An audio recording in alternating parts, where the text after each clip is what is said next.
Compounds of halogens and their compounds. आपके पास uses of halogen and their compounds. इसमें बेटा हमने सबसे पहले फ्लोरीन के कंपाउंड्स को ऑब्जर्व किए।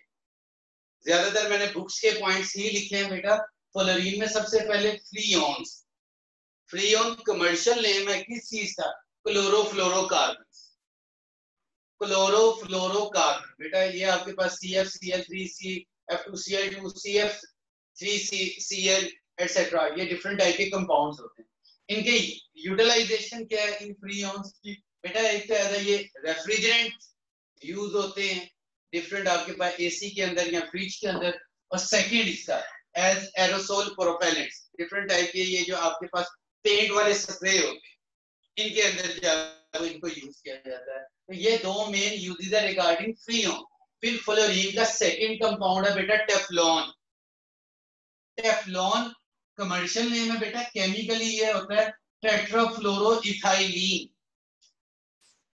ये tetrafluoroethylene n molecules long chain polymer है बेटा।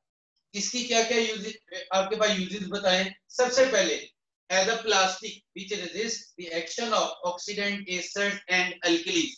ये एक ऐसा प्लास्टिक होता है जो इनर्ट होता है, जिसके ऊपर एसिड, अल्कलीज और ऑक्सीडेंट्स असर नहीं करते हैं। इसलिए अगर आपको याद हो हम HF को भी टेफ्लॉन कंटेनर में ही स्टोर करते हैं। तो केमिकल्स को स्टोर करने के लिए आप जो है वो प्लास्टिक जो है कौन सा यूज कर सकते हैं? टेफ्लॉन का। सेकेंड पार्ट बेटा corrosion proof parts of machinery. क्योंकि ये इनर्ट होता है तो आप चाहते हैं कि आपके पास मशीन के वो पार्ट जो कंटिन्यूसली कांटेक्ट में रहते हैं किसी ऑक्सीडेंट के साथ, एसिड के साथ या अल्कली के साथ, तो आप उन पार्ट्स को टेफ्लॉन का बना देते हैं जिसकी वजह से वो कोरोजन फ्री हो जाए। थर्ड पॉइंट बेटा मैंने लिखा है कोटिंग द इलेक्ट्रिकल वायर। ये इंसुलेटर के तौर पे एक्ट कर रहे हो और इनर्ट भी है और अच्छा इंसुलेटर भी है, तो इसको भी इलेक्ट्रिकल वायरिंग की कोटिंग के लिए, इंसुलेशन के लिए आप इसको यूज करते हैं। नेक्स्ट है non sticky coating for cooking pans.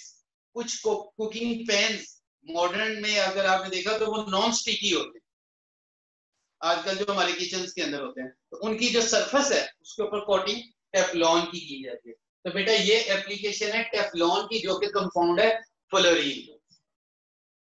उसके बाद बेटा एक कंपाउंड उसने जनरल नेम लिखा हुआ है हेलोथेन। ये इसने बुक में फार्मूला लिखा हुआ है। तो ये एंटी टेस्ट में इसका क्वेश्चन आया था कि इसका आईयूपीएक नेम बता। बेटा ये मैंने आईयूपीएक नेम लिख दिया है 2 ब्रोमो 2 क्लोरो 111 ट्राईफ्लोरोइथेन।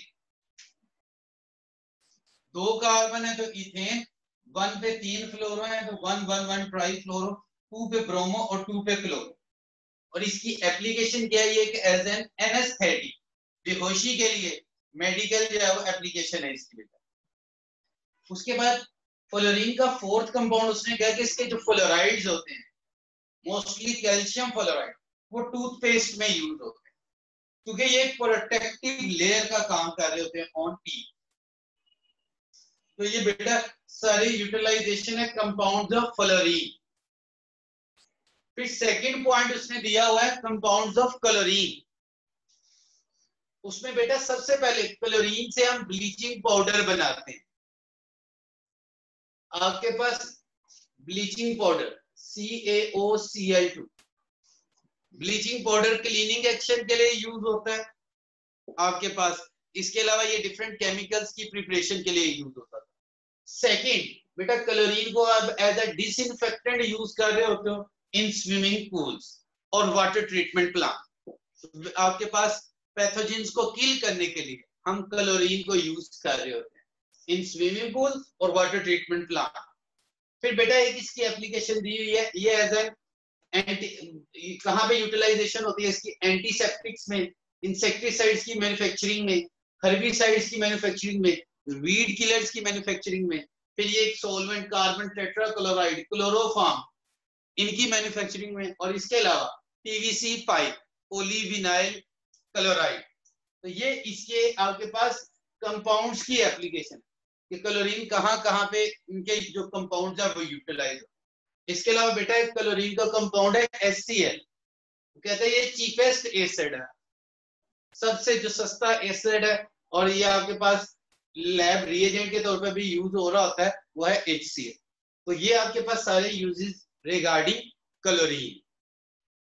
उसके बाद कोई आज कह रहे हैं कि टिपिकल काम नहीं है, जो दूसरा मैंने यूनिट चूज किया वो भी आसान है, सिर्फ याद करने वाली चीजें आज बेटा। इसी तरह से ब्रोमीन के कंपाउंड उसमें जिक्र किया है इथाइलिन डाइब्रोमाइड, C2H4Br2। ये क्या होता है बेटा, जहां पे लेडिड गैसोलीन, गैसोलीन में आप टेट्राइथाइल लेड क्यों यूज करते थे, as an anti knocking agent. लेकिन अगर आपको इसका ड्रॉबैक याद हो तो इससे लेड के ऑक्साइड्स बनते, एयर में जाएंगे तो एयर पोल्यूशन कॉज करेंगे, और अगर इंजन पे डिपॉजिट हो जाएंगे तो वो इंजन की एफिशिएंसी को जो है वो रिड्यूस कर देंगे। तो इंजन की एफिशिएंसी को कहने के मेंटेन रखने के लिए आप उसमें इथाइलिन डाइब्रोमाइड ऐड करते हैं। ये लेड डिपॉजिट्स को इंजन के ऊपर जो वो स्टे नहीं करने देता। तो पहली इसकी एक एप्लीकेशन है। सेकंड एप्लीकेशन बेटा, bromine use as a fungicide, fungus को रिमूव करने के लिए इसको जो है वो यूज कर सकते। फिर एक यूज इसका दिया हुआ, इसका एक कंपाउंड है सिल्वर ब्रोमाइड, इसको जो है फोटोग्राफी में जो है वो यूज किया जाता है। तो ये ब्रोमीन के कंपाउंड्स के रिलेटिव 3 यूजेस उसने बुक में डिस्कस। आयोडीन के कंपाउंड को कहता है ज्यादातर बेटा फार्मास्यूटिकल इंडस्ट्रीज में यूज होता है, जैसे इसको as a disinfectant and germicide इसके कंपाउंड। और इसके कंपाउंड्स में कौन कौन से हैं जी, tincture of iodine and Iodex, ये इसकी एग्जांपल है जिनको एज अ डिसइंफेक्टेंट जो है वो आप यूज कर सकते। इसके अलावा बेटा एक इसका कंपाउंड है आयोडाइज्ड साल्ट, कि जब हम कॉमन साल्ट में 0.1% पोटाशियम आयोडाइड या सोडियम आयोडाइड ऐड कर देते हैं तो उस साल्ट को हम आयोडाइज्ड साल्ट कहते हैं। और ये किसकी ट्रीटमेंट के लिए यूज होता था, ग्विटर, इनलार्जमेंट ऑफ थायराइड ग्लैंड, उसकी ट्रीटमेंट में आप आयोडाइज्ड साल्ट को यूज करते हैं। तो ये कुछ एप्लीकेशन उसने दी थी कंपाउंड्स ऑफ हैलोजेंस या आपके पास हैलोजेंस। ये चैप्टर नंबर 5 में से बेटा मैंने ये सारे यूजेस जो है वो आपके पास, इन यूजेस में कोई प्रॉब्लम है तो वो आप पूछ सकते हैं। सर जी हमारे पास चैप्टर 2 में हम सिर्फ ग्रुप नंबर 2 और ग्रुप 7 को डिस्कस करेंगे। मैं अभी ना आपको ये पढ़ के भी बता देता हूँ। यूनिट 2 में जो ग्रुप्स लिखा हुआ है बेटा, ये मेरे पास कंटेंट है जो UHS का है, उसमें अगर आप देखें बेटा उसमें टॉपिक्स कौन कौन से हैं। उसमें लिखा हुआ है reactions of group secondary elements, thermal decomposition and solubility of compounds of group 2A, जिसमें हमने oxides, hydroxides, carbonates, nitrates, sulphates को देखा। Properties of halogen and their compound, इसमें हमने कल जैसे हमने देखा था कि इनकी ionisation energy, electronegativity, electron affinity, melting and boiling points, इनमें क्या ट्रेंड होते हैं, इनकी आपके पास शेप कैसी थी, फिजिकल स्टेट कैसी थी, उनका कलर क्या था, ये पॉइंट। और फिर इनके कंपाउंड में खास तौर पे जैसे उसने बेटा आपके पास ऑक्सीडाइजिंग प्रॉपर्टीज इसकी देखी, वो आपने देखी।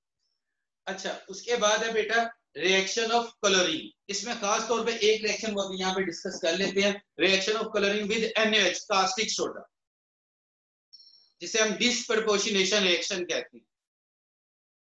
तो वो आपने देखना है, वो एट एक 70 डिग्री सेल्सियस पे, एक बेटा 10 डिग्री सेल्सियस पे, कोल्ड और हॉट कंडीशन।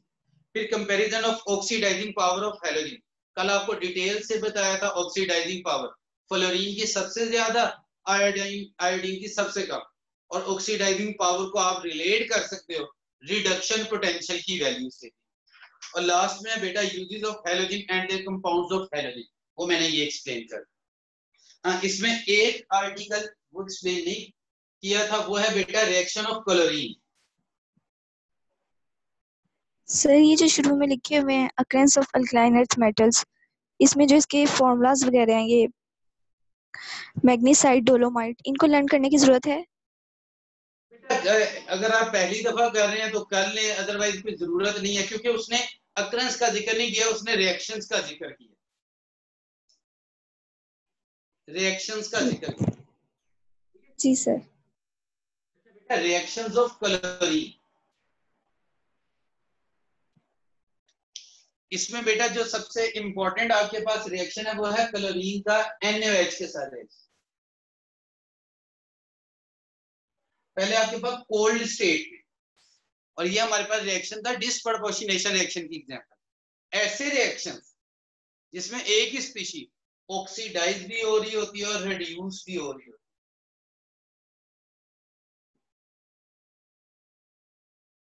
ये इस तरह से बेटा रिएक्शन था। इसमें क्लोरीन का यहाँ पे ऑक्सीडेशन स्टेट 0, यहाँ पे -1 और यहाँ पे आके +1।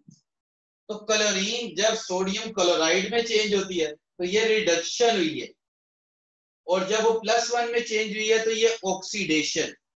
तो क्लोरीन की ही रिडक्शन, क्लोरीन की ही ऑक्सीडेशन, तो ये डिसप्रपोर्शनेशन रिएक्शन था जिसमें एक ही स्पीशी ऑक्सीडाइज भी हो रही होती है और रेड्यूस भी हो रही है। फिर बेटा वो कहता है अगर मैं ये सोडियम हाइपोक्लोराइड को लेता हूं NaClO, इसको हीट करता हूं 70 डिग्री सेल्सियस, तो बेटा ये ब्रेक डाउन हो जाता था। सर नीचे से बोर्ड नजर नहीं आ रहा।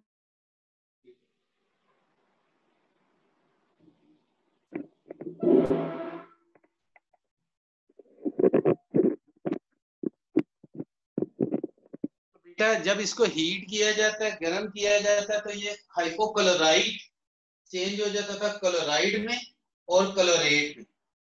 तो यहाँ पे अगर आप ऑक्सीडेशन स्टेट देखो बेटा, +1 है तो यहाँ पे जाके -1 हो गई, तो -1 इलेक्ट्रॉन ऐड हुए, रिडक्शन, और यहाँ पे आके +5 हो गई, रिमूव हुए, तो रिमूवल ऑफ इलेक्ट्रॉन, ऑक्सीडेशन। तो बेटा ये आपके पास कलेक्शन बेटा, आपके पास किसी को हीट किया तो आपके पास वो कन्वर्ट हो जाता है क्लोराइड और क्लोरेट।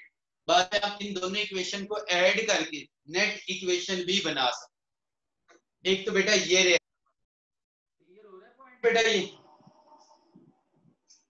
अब इन दोनों रिएक्शंस को अगर मैं ऐड करना चाहूँ तो मेरे पास नेट इक्वेशन आ जाएगी, और ऐड करने के लिए यहाँ पे 3 सोडियम हाइपोक्लोराइड, मैं इस इक्वेशन को 3 से मल्टीप्लाई कर देता हूँ, यहाँ पे 3 आ जाएगा, यहाँ पे 6 आ जाएगा, यहाँ पे भी 3 3, तो ये कट जाएगा बेटा, तो आपके पास नेट इक्वेशन क्या बनेगी, 3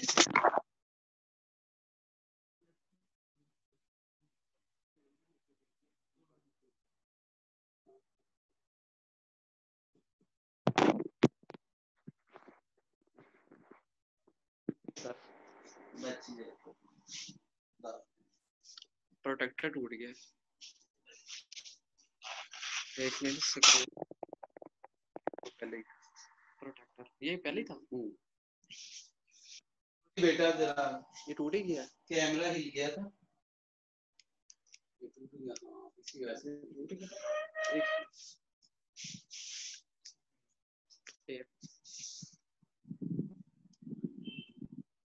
एक मिनट होल्ड कीजिएगा।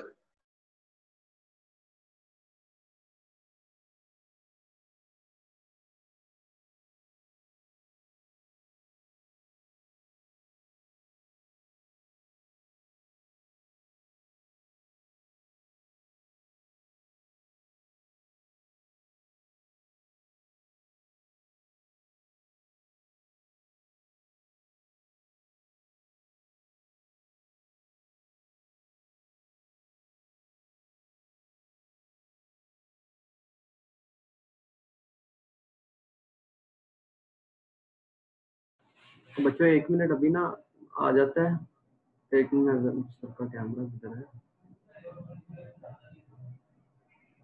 कैमरा ऑन करके ले गया।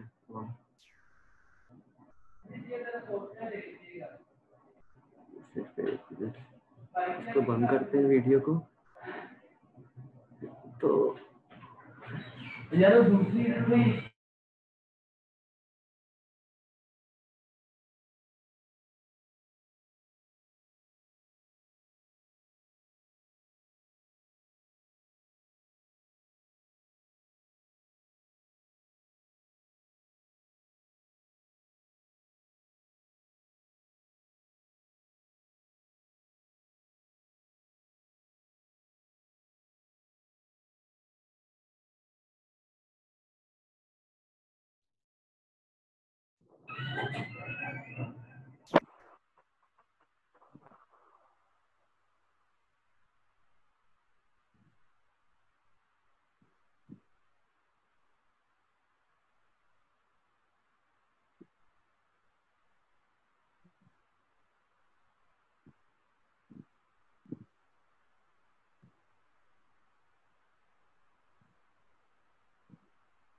आज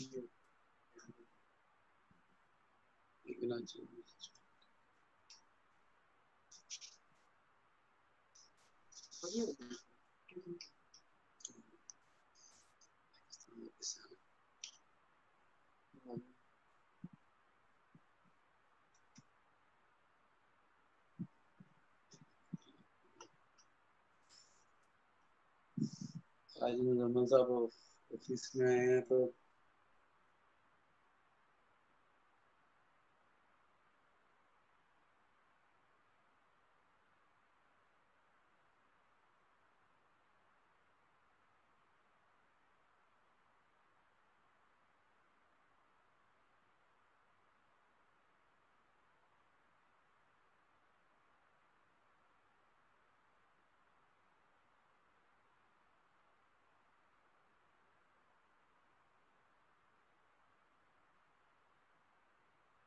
व्हाइट बोर्ड नजर आ रहा है? उनको आ रहा होगा। नहीं ये ना हमारी तस्वीर ही आ रही नॉट सर आप तस्वीर आ रही है। है, मेरी तस्वीर ही ना आंधी है। ठीक है। जी सर, अब आ रही है। अब बस बाद जब आप सर जो मसला होया है ना तो मैं मत बात जाती है। अच्छा बेटा, ये मैं बता रहा था, इन दोनों इक्वेशंस को ऐड किए, ऊपर वाली इक्वेशन को 3 से मैंने मल्टीप्लाई किया था। ये एक बैलेंस करने का मेथड है बेटा। ये आपके पास 3 से, क्योंकि यहाँ पे 3 लिखा है तो ये इसको कैंसल आउट करने के लिए ऊपर वाली इक्वेशन को 3 से मल्टीप्लाई किया, दोनों को ऐड करके लिख दी, तो ये इसकी नेट इक्वेशन बनती है। एक तो क्लोरीन का आपने ये रिएक्शन याद कर लिया। फिर बेटा सेकंड जो रिएक्शन है क्लोरीन का, वो है आपके पास लाइम वाटर के साथ। लाइम वाटर के साथ एक तो बेटा ये डिस्प्रपोर्शनेशन रिएक्शन, और दूसरा reaction with chlorine with lime water. अब लाइम वाटर का क्या फार्मूला होता है बेटा? कैल्शियम हाइड्रोक्साइड, और इससे कैल्शियम ऑक्सीक्लोराइड बनता है। और ये कैल्शियम ऑक्सीक्लोराइड को ही हम ब्लीचिंग पाउडर कहते हैं।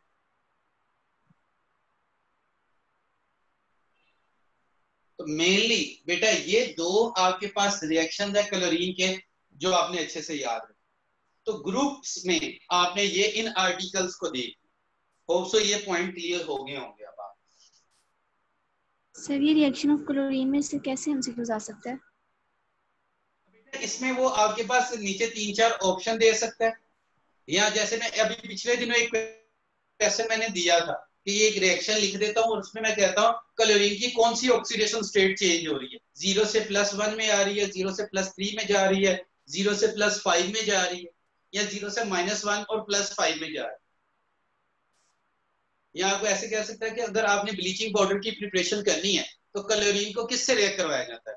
कास्टिक सोडा से रिएक्ट करवाया जाता है, क्विक लाइम से रिएक्ट करवाया जाता है, लाइम वाटर से रिएक्ट करवाया जाता है, या बेकिंग पाउडर से रिएक्ट करवाया जाता है? पॉइंट अंडरस्टैंड करें बेटा? तो वो आपके पास जो मेन रिएक्शन है आपने वो याद रखने हैं, उनके रिलेटिव आप डिफरेंट टाइप के वो क्वेश्चन जो है वो आपको सर्च करके दें। जी सर। अच्छा बेटा, नेक्स्ट आपके पास वैसे तो हमारे, अगर मैं यूएचएस के अकॉर्डिंग चलूं तो नेक्स्ट मैं ट्रांजिशन एलिमेंट्स को नहीं डिस्कस कर रहा। आज आसान टॉपिक मैंने इसके साथ रिलेट किया बेटा, वो था आपके पास compounds of nitrogen and sulphur. Compounds of nitrogen and sulphur, इन कंपाउंड्स को हमने डिस्कस करना है बेटा। ये बड़ा आसान सा छोटा सा एक कह लेके यूनिट है।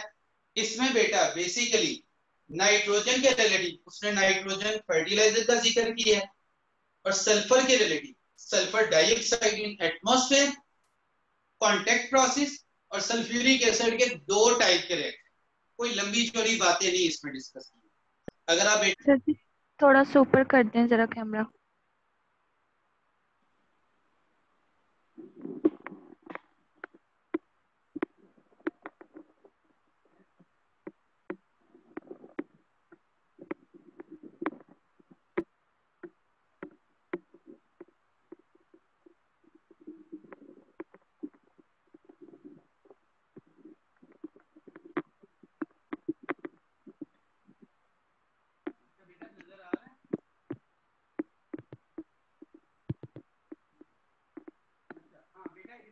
इस यूनिट में 4 बहुत आसान टॉपिक है।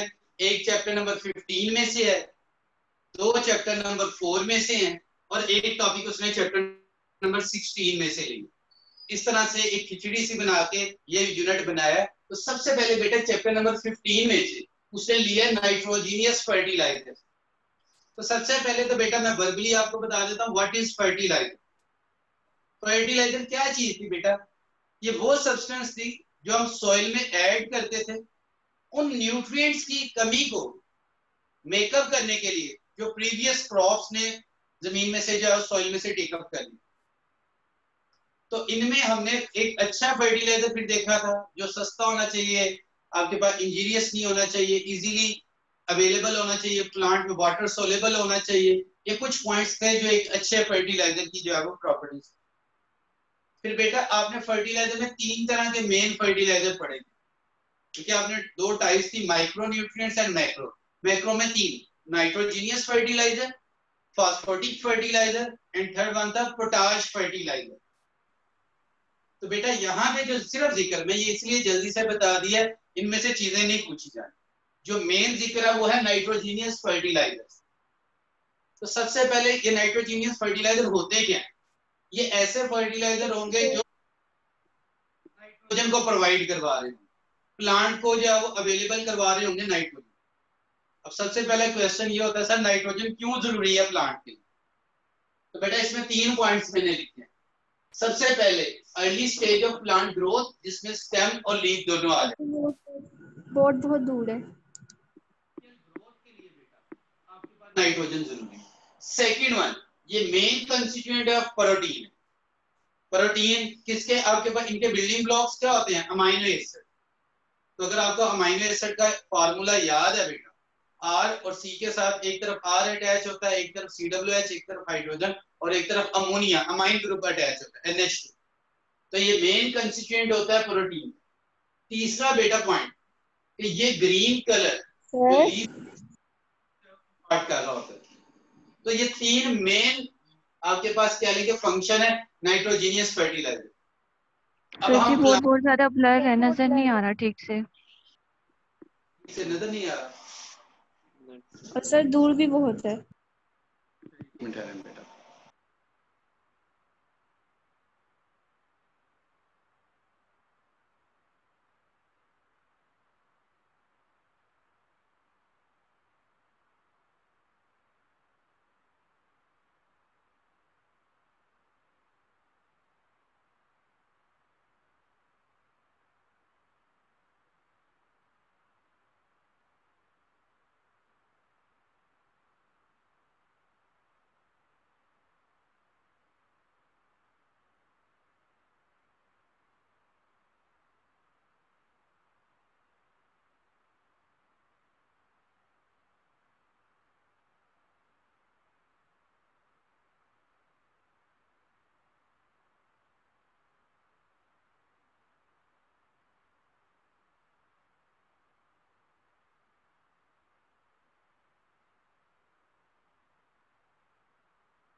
अब काफी बेहतर हो गया होगा।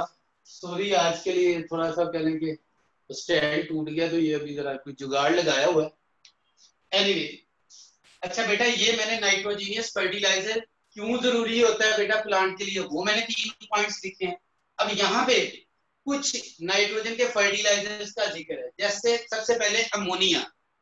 तो बेटा अमोनिया में मैंने जो मेन 3 पॉइंट्स है, एक तो इसमें 82% तक नाइट्रोजन होती है।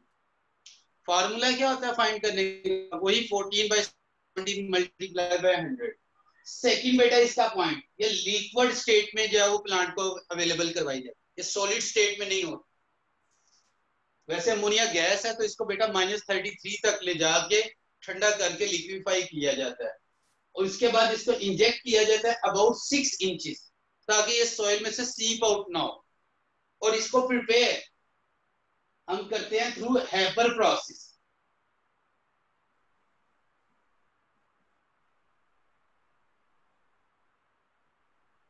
हैबर प्रोसेस अगर आपको याद हो, उसमें नाइट्रोजन इस इक्वेशन से तो आप काफी अच्छे से फेमिलियर है। अगर आपको याद हो, यहाँ पे 450 डिग्री सेल्सियस 200 ATM आयरन इसमें कैटलिस्ट था, आयरन ऑक्साइड, मैग्नीशियम ऑक्साइड इसमें को कैटलिस्ट थे। तो ये आपके पास अमोनिया की प्रिपरेशन है। इसमें बेटा अगर आपसे क्वेश्चन पूछा जाए during Haber process nitrogen is obtained from, तो कहां से नाइट्रोजन को आप हासिल कर रहे हो? इसका सोर्स हमारे पास क्या होता है? वो है एयर। नाइट्रोजन का सोर्स होता है एयर और हाइड्रोजन का सोर्स वो होता है नेचुरल गैस। तो रॉ मटेरियल बेटा हैबर प्रोसेस में एक एयर होता है और दूसरा नेचुरल गैस।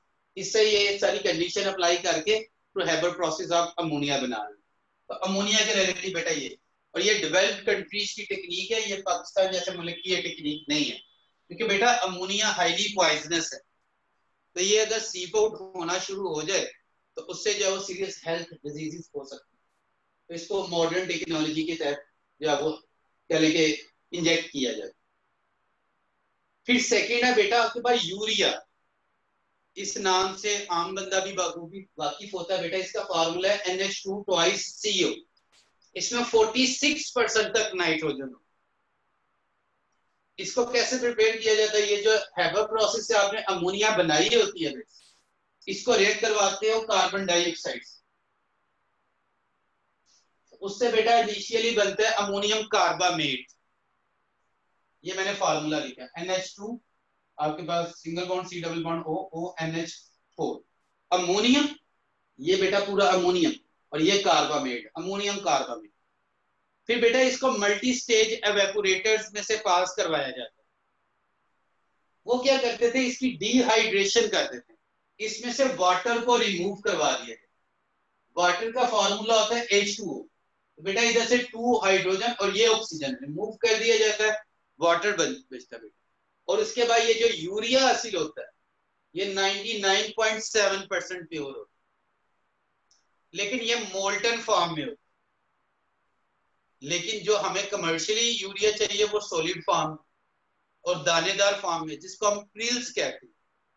तो फिर बेटा इसको प्रिलिंग टावर में भेज दिया जाता है। ऊपर से लिक्विड अमोनिया को शावर किया जाता था, नीचे से कूल एयर भेजी जाती, तो वो उन ड्रॉपलेट्स को सॉलिडिफाई करके नीचे जमीन पे भेज रहा हो।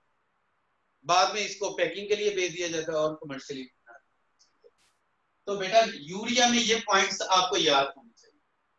कितने परसेंट नाइट्रोजन होती है?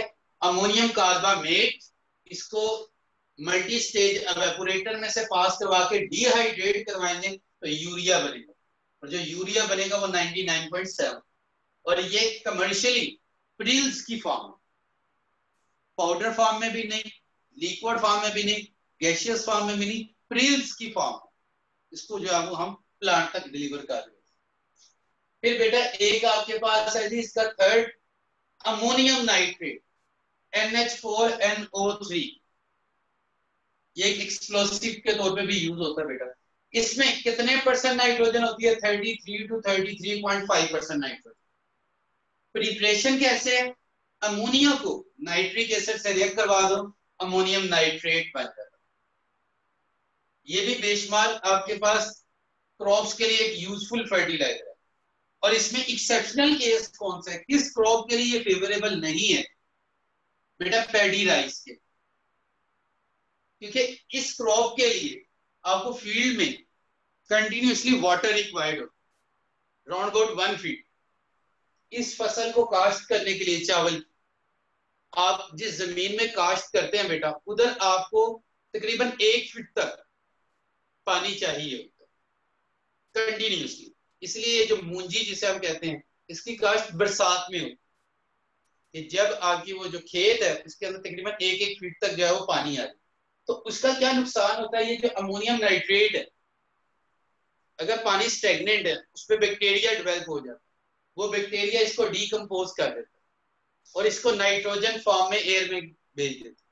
तो आपके जो अमोनियम नाइट्रेट है वो प्लांट को नाइट्रोजन नहीं प्रोवाइड कर पाता, तो इसलिए वो कहता है ये सारी क्रॉप्स के लिए यूजफुल होगा एक्सेप्ट पैडी राइस। यानी कि आजकल के दिनों में अमोनियम नाइट्रेट की एप्लीकेशन बहुत ज्यादा नहीं, क्योंकि बरसात का जब मौसम आ जाता है तो ये फिर आपके पास डीकम्पोज होना शुरू हो जाता है in the presence of stagnant water. तो बेटा ये पॉइंट्स उसने डिस्कस किए हुए थे रिगार्डिंग नाइट्रोजन फर्टिलाइजर। ये क्लियर है पॉइंट बेटा? जी जी, कुछ पूछना चाहते हैं तो पूछ ले बेटा।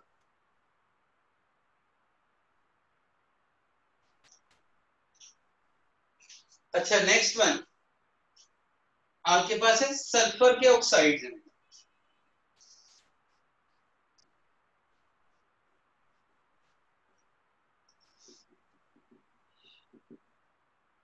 इन एटमॉस्फेयर,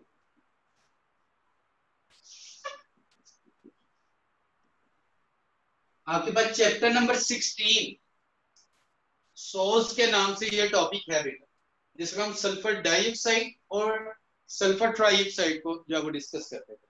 बेटा इनका जो नेचुरल सोर्स है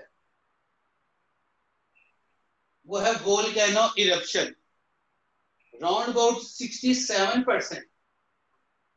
ये जो है आपके पास वोल्केनोस इरप्शन, पहला इसका सोर्स है वोल्केनोस। दूसरा बेटा कंबस्टन ऑफ कोल,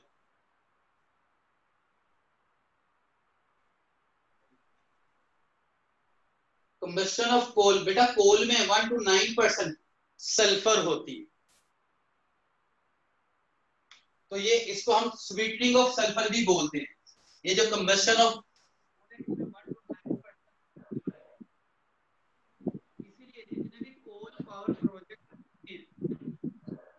हम इलेक्ट्रिसिटी प्रोड्यूस कर रहे हैं किया जाता है इसके इर्द गिर्द सफेद जमीन ना हो, क्योंकि बेटा जब कोयला बर्न होगा उसके साथ ये सल्फर ने भी बर्न करना है, और जब ये सल्फर बर्न करती है तो सल्फर के ऑक्साइड्स बनेंगे। ये जो सल्फर के ऑक्साइड्स हैं ये एसिड रेन कॉज करते हैं,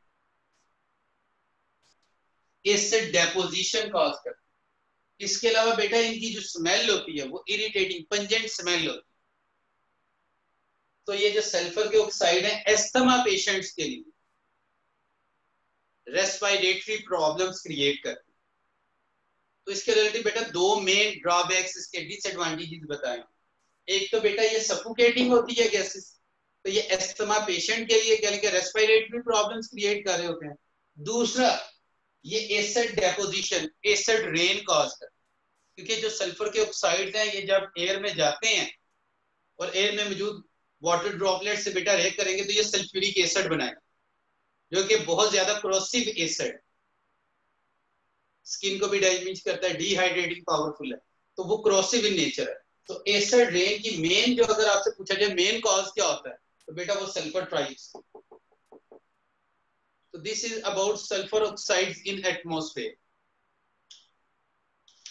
उसके बाद बेटा एक आपके पास टॉपिक है जी मैन्युफैक्चरिंग ऑफ सल्फ्यूरिक एसिड। बेटा सल्फ्यूरिक एसिड जैसे हम ऑयल ऑफ विट्रॉयल या फिर इसको किंग ऑफ केमिकल्स भी बोलते हैं।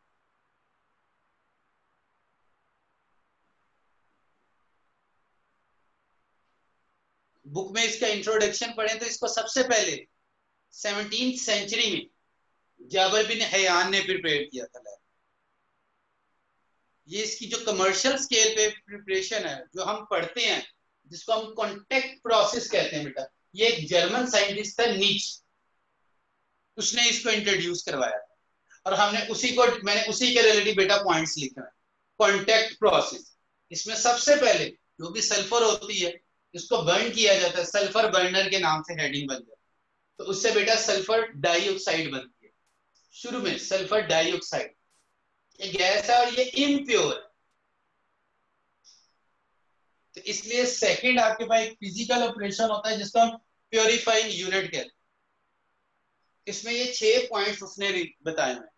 डस्ट रिमूवर, स्टीम से आप इसको वॉश करते हो।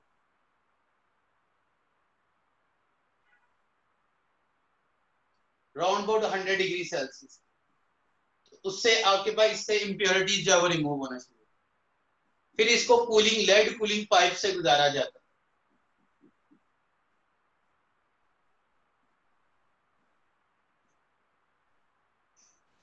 और इसी तरह से स्क्रबर्स में इसमें से इम्प्योरिटीज रिमूव की जाती थी।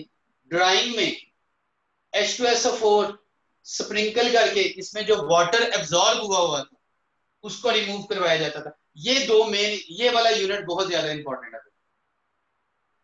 आर्सेनिक प्योरीफायर, आर्सेनिक ऑक्साइड, ये परमानेंट पॉइजनिंग काज कर सकते हैं।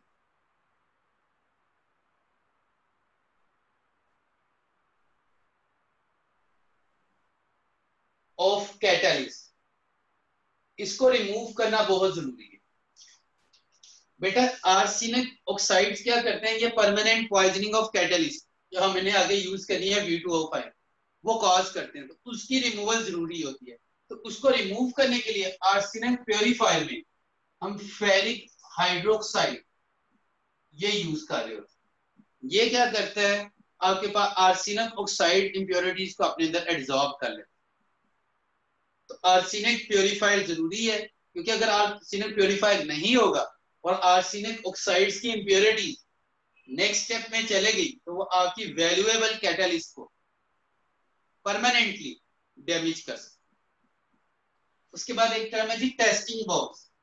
इसमें क्या होगा, सिंपल एक लाइट पास करवाई जाती है उस गैस में से और देखा जाता है क्या उसमें फर्दर जो है वो सस्पेंडेड पार्टिकल्स हैं या वो कह लेंगे मैक्सिमम प्योरीफाई हो चुके। तो टेस्टिंग बॉक्स एक लाइट पास करके मेथड है to check percentage of purities. तो ये 6 बेटा फिजिकल स्टेप्स है, इनमें सबसे मेजर या इंपॉर्टेंट पॉइंट वो है आर्सेनिक प्योरीफायर। अब आपकी SO2 after passing through purifying unit साफ हो चुकी है, किसी भी किस्म की उसमें इंप्योरिटीज नहीं है। तो आगे बेटा एक टर्म आती है कॉन्टेक्ट टावर, जिसमें वो जो प्योरीफाइड सल्फर डाइऑक्साइड है उसको हम ऑक्सीजन से रिएक्ट करवाते हैं at 400 to 500 degree Celsius and vanadium pentoxide, और यहाँ पे तकरीबन 1 atm प्रेशर हो। कंडीशंस की डिटेल आपने ली शेटलियर प्रिंसिपल में पढ़ी थी। तो बेटा उससे सल्फर ट्राइऑक्साइड बनता है। हाँ, इसमें एक पॉइंट नोट कर, ये रिएक्शन हाईली एक्सोथर्मिक है। तो सिर्फ रिएक्शन को स्टार्ट करवाने के लिए आपको ये टेम्परेचर देना पड़ता है। बाद में जब एक दफा रिएक्शन प्रोसीड हो जाता है, ये जो सल्फर ट्राइऑक्साइड के दौरान हीट लिबरेट हो रही होती है, यही रिएक्शन को जो है वो फर्दर जो है वो प्रोसीड करवाता है। तो जब रिएक्शन स्टार्ट हो जाता है वो कहता है बाद में बर्नर्स को ऑफ कर दिया। उसके बाद बेटा एक है जी एब्जॉर्प्शन यूनिट। एब्जॉर्प्शन यूनिट, इसमें क्या होगा बेटा, ये जो सल्फर ट्राइऑक्साइड है इसको डायरेक्ट वाटर के साथ रिएक्शन नहीं करवाया जाता। ये आपका MCQ भी है। क्यों नहीं करवाया जाता, क्योंकि ये रिएक्शन हाईली एक्सोथर्मिक होता है, इसे हम desired concentration of sulphuric acid नहीं प्रिपेयर कर पाते। तो फिर क्या होता है बेटा, ये जो सल्फर ट्राइऑक्साइड बनी है इसको सल्फ्यूरिक एसिड में एब्जॉर्ब करवा दिया, तो जो प्रोडक्ट बनता है उसको ओलियम बोलते हैं, H2S2O7 ओलियम। अब बेटा इसमें desired quantity of water add करके हम desired concentration of sulphuric acid हासिल कर लेते। तो इस तरह से ये आपके पास सल्फ्यूरिक एसिड की मैन्युफैक्चरिंग है थ्रू कॉन्टैक्ट प्रोसेस, ये आपको पता होनी चाहिए। कॉन्टैक्ट प्रोसेस में इसका फायदा क्या था बेटा, एक तो इसमें आपके पास कोई बाय प्रोडक्ट नहीं बना, सेकंड इसमें आप desired concentration of sulphuric acid बना सकते। तीसरा पॉइंट बेटा, इसमें जो मटेरियल ऑफ कंस्ट्रक्शन आपके पास होता है वो डैमेज नहीं होता आपके रिएक्टेंट्स। तो ये इस कॉन्टैक्ट प्रोसेस के कुछ प्लस पॉइंट्स नहीं है जी। यहां तक कोई मसला है तो वो पूछ लें।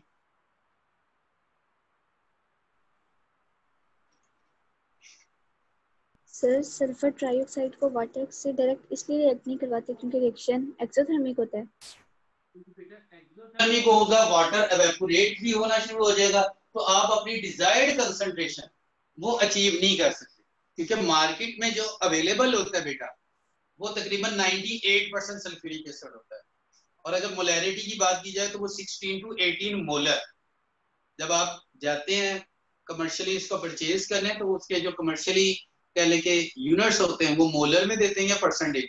तो जो 98% आपके पास सल्फ्यूरिक एसिड होता है उसका मतलब होता है वो 16 to 18 मोलर होता है।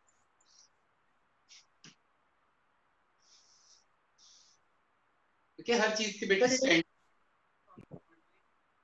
को कंप्लीट करना होता है, उसी के रिलेटिव फिर आप मैन्युफैक्चरिंग करते हैं। सर इसका थर्ड प्लस पॉइंट क्या था? बेटा इसका एक मैंने इसमें कोई बाय प्रोडक्ट नहीं बना, और इसमें जो मटेरियल ऑफ सेल है, जो कंटेनर है जिसमें आप ये प्रिपेयर कर रहे हो, वो डैमेज नहीं होता थ्रू आपके पास प्रोडक्ट्स। ये मैंने पॉइंट्स बताया। क्लियर है पॉइंट बेटा?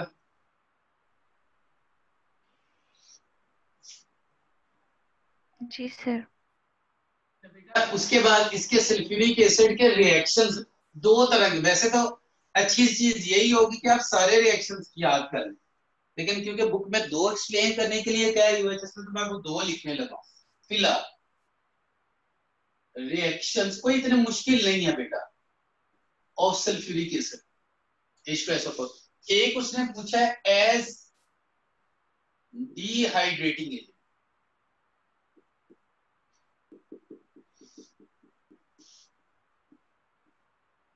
बेटा डिहाइड्रेटिंग एजेंट क्या होता है? जिस चीज से मिलेगा उसमें से वाटर को रिमूव करवा। आपने अल्कोहल अल्कीन की प्रिपरेशन में भी देखा था, कोई भी आप रिएक्टेंट ले लें, सिंपल वो कहता है आप फॉर्मिक एसिड ले लें,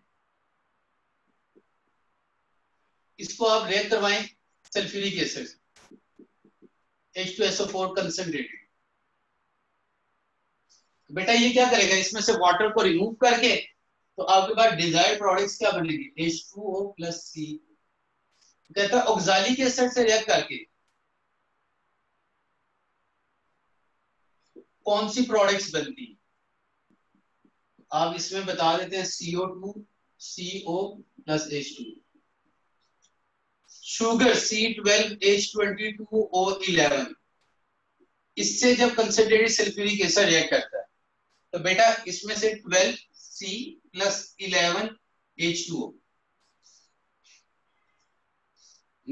अगर मैं शुगर के मेरे पास कुछ क्रिस्टल्स हैं उसको मैं सल्फ्यूरिक एसिड में ऐड करता हूं तो वो ब्लैक हो जाता है। ब्लैक होने से क्या मुराद है बेटा, वो कार्बन को सेपरेट आउट कर दे, water separate out, carbon separate out. तो इसी तरह से बेटा आप ग्लूकोज की एग्जांपल ले सकते हैं, स्टार्च की एग्जांपल ले सकते हैं, डिहाइड्रेटिंग एजेंट इनके सिंपल वाटर की रिमूवल। तो कोई भी आपको रिएक्टेंट दे दे और उसमें से कहे कि आपके पास सल्फ्यूरिक एसिड से रिएक्ट करवाएं एज अ डिहाइड्रेटिंग, तो आप उसमें से सिंपल वाटर को रिमूवल करके दिखा। अगर मैं आपसे पूछता हूं बेटा फॉर एग्जांपल CH3COOH एग्जांपल, इसमें से वाटर रिमूव करेंगे तो इसका ट्वाइस बन जाएगा, आपके पास एसिटिक एनहाइड्राइड बन जाता था। तो ये डिफरेंट, और ये जो आपके पास प्रोडक्ट्स है ये आपने इन हर एक रिएक्टेंट के रिलेटिव याद रखना, किसका वाटर जब आपके पास रिमूव होगा तो उसके रिलेटिव क्या प्रोडक्ट बनेगा। जैसे C6H12O6 है, इसमें से भी करें तो 6 कार्बन प्लस 6H2, इस तरह से ये प्रोडक्ट्स बनना चाहिए। सेकंड उसने बेटा कहा हुआ है as oxidising agent, with oxidising agent नहीं कहा उसने बेटा, एज ऑक्सीडाइजिंग एजेंट। तो एज ऑक्सीडाइजिंग एजेंट में बेटा एक चीज याद रखनी, ऑक्सीडाइजिंग एजेंट क्या होता है बेटा, ऑक्सीडाइज अदर और reduce itself।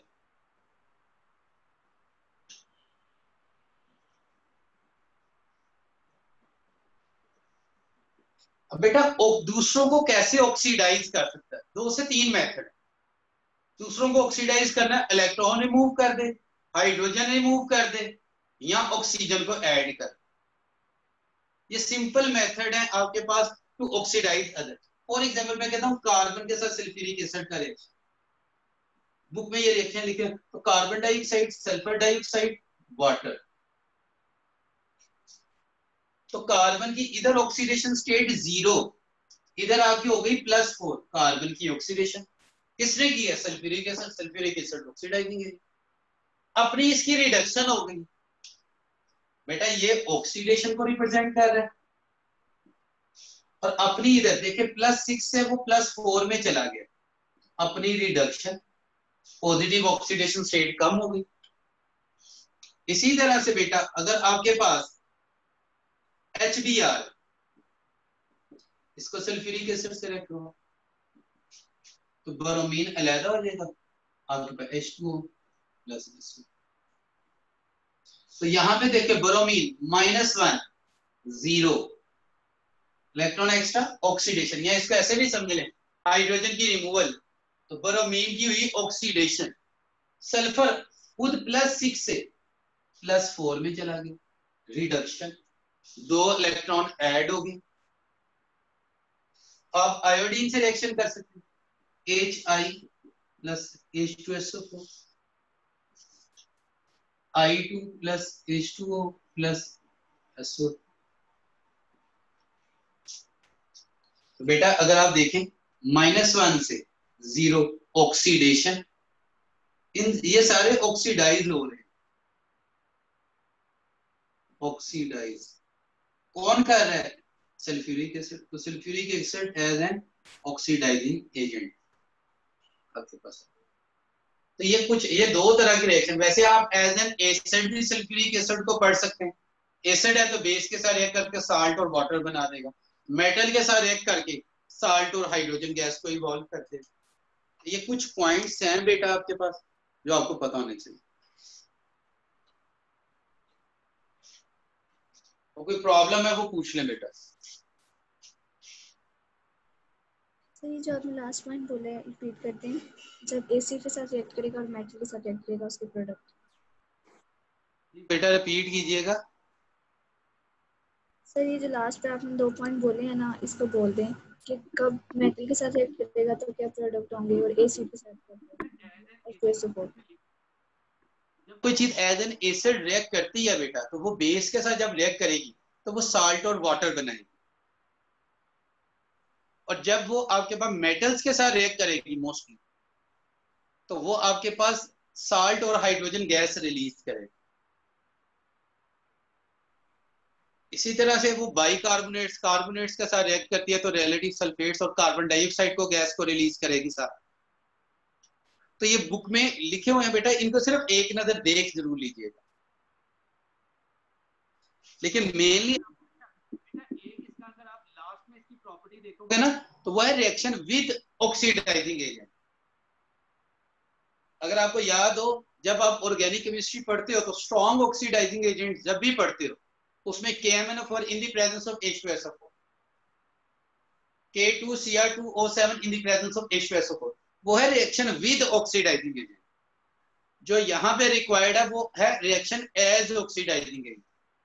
तो वो उनको देखना चाहो एक नजर देख लो, लेकिन मेनली ये 2 पॉइंट्स आपने उसमें देख as dehydrating agent and as oxidising agent, ये 2 प्रॉपर्टीज है। ठीक है जी।